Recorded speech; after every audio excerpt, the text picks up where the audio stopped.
welcome to Your Manchester. I'm Belinda Scandal. I hope you've had a lovely week, and thank you so much, seriously, so much for joining me today.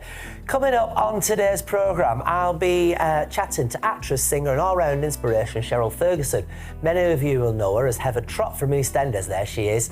But there is so much more to her story than that. We'll be chatting to her about her career, overcoming challenges, staying positive, and some exciting projects for both her and her family. Yes, we'll also be looking at what's coming and happening across Greater Manchester the first weekend of July. How is it the first week of July already? Plus a few things that have caught my eye. So grab yourself a brew and get comfortable. And shall we be getting flowers? One of the things I enjoy most about making this programme is meeting people whose stories stay with you long after the cameras have stopped rolling. People who have faced challenges, overcome obstacles and found a way to keep moving forward. Today's guest is exactly that sort of person. For years, millions have watched her in their homes as a Heather Trott in EastEnders. But away from Albert Square, Cheryl Fergison has built an incredible career and has faced life's challenges with determination, humour and positivity. Earlier, I sat with her for a lovely chat. Hello, Cheryl. Thank you so much for joining us. Thanks for having me on here. We have to, because you're rapidly becoming one of them icons that people are speaking so much about. I think icon is battered around a bit too kind of frequent these days. At the end of the day, I'm just me. My biggest achievement is my son. That's what I would say. Everything else is a blessing, and I'm just happy to be alive and here, to be honest. I've been through so much that you can't keep a good woman down. Seriously, you can't. And of course, many people think that your achievement in your life was, of course, EastEnders. But actually, as you've just mentioned there, it's your son. I mean, just fantastic. Having met him a few times, he's just absolutely adorable, isn't he? Honestly, I can't tell you. He's my hero. I always, as a mother, I don't know, but I always knew he was part of the LGBTQ plus community from when he was little. I kind of knew it. I felt it. I don't know what it was, but he was amazing. And so basically, when he came out as gay at 14, I was more than happy because I've been waving my ally flag for years. So once he came out, it was incredible. Unfortunately for him, though, his dad, who I wasn't with anymore, just disowned him at that point, and it was like, well, you know what? You're lost, mate, because I've got an absolute star. And since then, he's been incredible, you know. So, and he's been my carer since I had my stroke last year.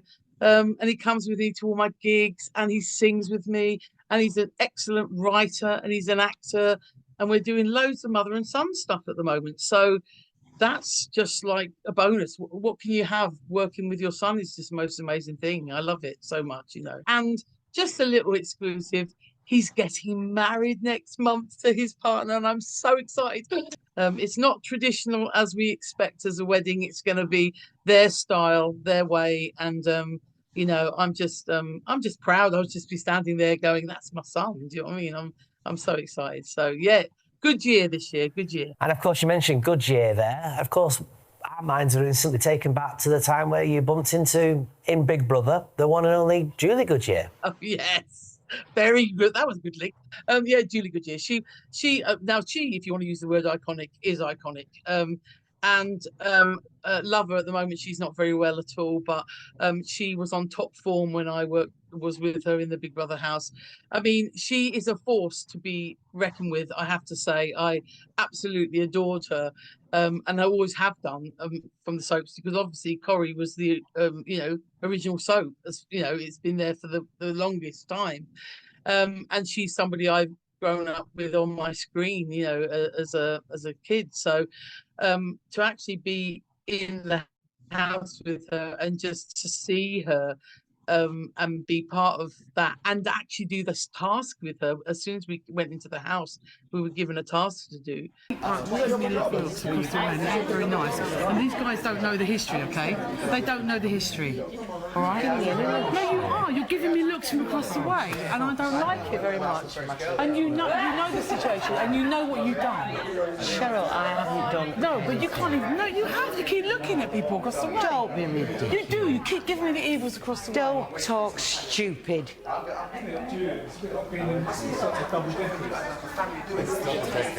problem is, Julie, these guys don't even know the history or nothing of what you've done. Well, why bring it up now? Huh? Why bring it up now? What do you mean? Because you keep giving me the evils. Don't talk shite.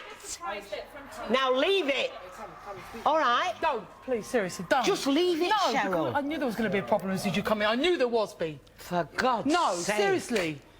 Sorry, guys, I'm so sorry, but there is a slight bit of history, and it's not even fucking funny. It's not even funny, and I'm not having the looks that you're giving me across the room. Shut up, shut up, now!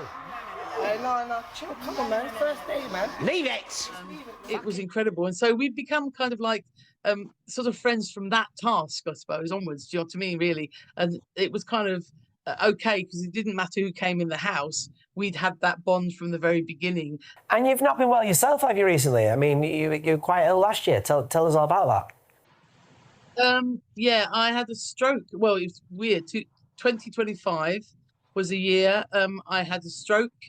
I turned 60 and I got my autobiography out in that year. And I don't it was a real mixture of emotions, because when I had the stroke, I thought that was the end. I thought that was not only the end of me, I thought I was gonna leave my son without a mum. It was just gonna be one of those awful times where you just go, I don't know what's gonna happen here. This is not right. And like I said, I was in the hospital. I couldn't walk. I couldn't speak. You wouldn't believe it now, because now you can't shut me up. But I was, I couldn't walk, I couldn't speak. I had to learn to feed myself. My right side is the side that is still quite heavy in terms of that. And I'm still on the road to recovery, but I'm a long, long way, from what I was a year ago. And I don't think, unless you've been through something like a stroke or been very close to somebody who's had one or cared for them, like my son has, I don't think you really have any idea of how debilitating it is. And it's certainly made me see people in a different light. I mean, we've been remiss not to mention, obviously, EastEnders. I mean, how did that come about? How did you get the job? And why did you leave? Was it your choice or their choice? Okay, so not a lot of people know it unless you've read the autobiography, that I was in EastEnders 2 years previously, before I became Heather Trott. I was in about 2 episodes, I think, when Kat Slater came back into the fold when Jessie came back after having her child. She came back into EastEnders, and I was a woman in prison who was best friends with Big Mo. And Big Mo had come to visit me, and then there was this Larry woman in the background, and it became revealed that it was Kat Slater. So when I got the call to go back to the second time, I didn't know anything about that first time situation. I just was lucky that I'd done a couple of episodes in that. But I got a call from my agent saying, "Oh, you've got an audition for EastEnders again. It's for a character." And I went, "Oh, wow, this is good." So I went along, and I was a bit surprised that there was no one else there. There was no one in the waiting rooms. There was normally when you go for audition, there's 30 people who look like me. Do you know what I mean? There's 30 big girls' blouses waiting to go in. There wasn't, and there was just me. And it was the end of the day, so I thought, oh, they've all seen everybody else. So they took me into a room, and they just said, "Oh, can you read this to camera opposite somebody else?" And it wasn't anybody well known. It was just one of their I suppose one of their directors, and put that in the tape, came home, didn't think of anything of it. And then I found out later that Alexander Lamb, who was the writer at the time there, who's now sort of still a big writer and producer, he had written Heather for me. He knew that he wanted me to come in. So he'd written that. That's hence there was no one else around to read for it. And I think he was just checking that, that I was the person for Heather. And that's it. And I never looked back. I did 5 episodes. They checked out what the public thought, and then I never looked back. And I have to say, it was one of the most wonderful times. I think it is as a soap person, because you get to play so many emotions, so many storylines, but you're this wonderful character for all these years. And many people think that EastEnders, that was it, that you're kind of not a working actress. But I mean, what are you working on at the moment? We can't say too much, but what are you working on at the moment? again, like I said, this year onwards is mother and son time. There's a lot of male on males. There's a lot of, Roman Kemp, Martin Kemp, but there's not many mother and sons. And Alex and I, we've both obviously written our books and stuff now. Alex has been a writer as well as an actor. So we're writing and getting together this, it's been in the making for 2 years on it, to be honest, a TV series set in the 1970s. And that's kind of what, as much as I can tell you, but it's very current to what is happening in the world today. And we just want this commissioned and on your screens, because I think we've got some great people on board with it. And that's all I can really say about it, really. There's some great cast already. We've already cast some from what we've written, a bit like EastEnders. We've written certain characters for certain people, and luckily for us, they've said yes. So we just want it commissioned. So anybody out there, you want to commission a brilliant 8-part TV series, get yourself on mine and Alex's radar, because it's up for the grabs at the moment. And I think when somebody grabs it, you wait, Lovely Russell T Davies, who's doing such amazing work at the moment on TV. He's not going to be the only writer's name you're going to hear. I reckon you're going to hear my name and my son Alex Siddiqui's name. Well, thank you very much, Cheryl Fergison. Wasn't she absolutely wonderful? A huge thank you to Cheryl for joining us. What always strikes me after the conversations like that is how important resilience can be. Life doesn't always go the way we expect, Flowers. It doesn't. There are setbacks, unexpected challenges, moments where things feel a little bit difficult, but often those experiences reveal strengths we never knew we had, and Cheryl is a wonderful example of that. She's positive, inspiring, and proof that exciting new chapters can begin at any stage of your life. Now listen, just before we go, here's my thought of the week. After speaking to Cheryl, it got me thinking. I think we spend far too much time worrying about where we should be in life, whether we're successful enough, whether we've achieved enough, whether we've taken the right path. But the truth is, everybody's journey is different. Some people find success early, others discover a whole new direction later in life. Some people completely reinvent themselves, and that's perfectly okay. Really, it is, honestly. The important thing is to keep moving forward, keep learning and keep trying, and perhaps most importantly, be kind to yourself, because if it isn't a race, everybody, it's a journey, and we all travel it at our own pace. Now then, if you're looking for something to do this weekend, Manchester is once again keeping us busy. Over at home, the Manchester Open Exhibition continues throughout the summer. It's one of the biggest celebrations of artistic talent across Manchester and features work from both established and emerging artists, and it's the perfect place to spend a few hours discovering how much creativity we have right on our doorstep. Meanwhile, across the city, there are theatres, comedy nights and live music events and independent productions taking place throughout the weekend. Whether you're heading to home, Hope Mill Theatre, Contact the Palace, the Opera House, or simply exploring somewhere new, there is certainly plenty to enjoy.